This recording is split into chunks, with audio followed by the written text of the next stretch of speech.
J'ai fondé Leaders for a Good Planet parce que je voulais amener des transformations et des outils pour les patrons de PME et de TI qui sont pour moi le cœur de poumon de l'économie et qui ont souvent une super compétence métier, mais pas les compétences de back-office, toutes les fonctions support pour pouvoir grandir et se développer. Je déteste le coaching. On fait pas de coaching. Enfin, on fait pas de coaching dans le sens où, pour moi, le coach, c'est quelqu'un qui n'a pas vécu les choses. Le mentor, c'est quelqu'un qui a vécu et qui transmet.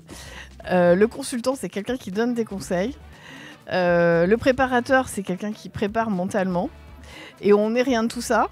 On est tout ça à la fois avec une dimension opérationnelle en même temps. Je crois que la singularité d'une entreprise, dans le monde de la PME, parce que c'est très différent dans le monde des grands groupes, dans le monde des grands groupes, la croissance, elle est liée à des process et à une capacité de délivrer. Dans le monde de la PME, pour moi, la croissance, elle est intrinsèquement liée à la singularité du dirigeant ou des dirigeants, des fondateurs ou de l'entreprise familiale quand c'est une entreprise familiale. Donc je ne crois pas du tout, mais pas une seconde, au fait qu'on copie-colle une bonne pratique qui a fonctionné dans un secteur d'activité ou chez un concurrent proche sur une entreprise. Pour moi, c'est l'identité et la singularité des gens qui la constituent. On travaille à la fois sur l'identité du dirigeant et sur l'identité de l'entreprise. Il y a tellement de belles réussites au sens chiffre d'affaires et marge qui finissent en burn-out. Et moi, ça me questionne. C'est que comment on inscrit la réussite dans quelque chose de plus global, donc qui est et le dirigeant et l'entreprise, et aussi quelque chose de plus durable, c'est-à-dire, souvent, moi, on me dit, mais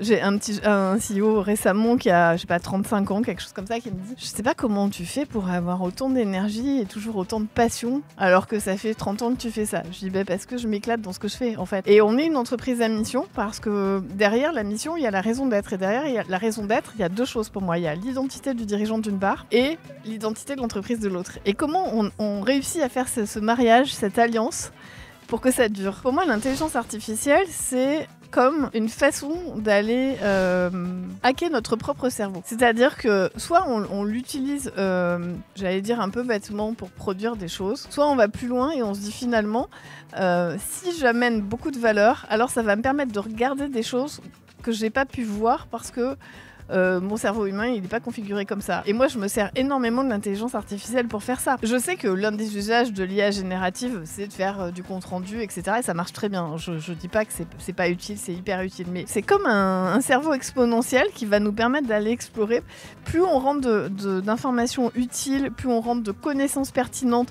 En fait, ça demande de modéliser son schéma de pensée. Pour moi, l'IA, elle est en train de nous faire passer à un autre niveau, comme la suite de ça, si d'une certaine façon, qui est, bon, maintenant on sait aller chercher l'information, mais c'est maintenant comment on combine cette recherche d'information avec de la compétence, de l'intelligence à modéliser et à comprendre un métier, à savoir poser des questions, etc., pour passer au niveau d'après, c'est-à-dire aller apprendre et regarder les choses sous un angle qu'on n'a jamais même pu imaginer.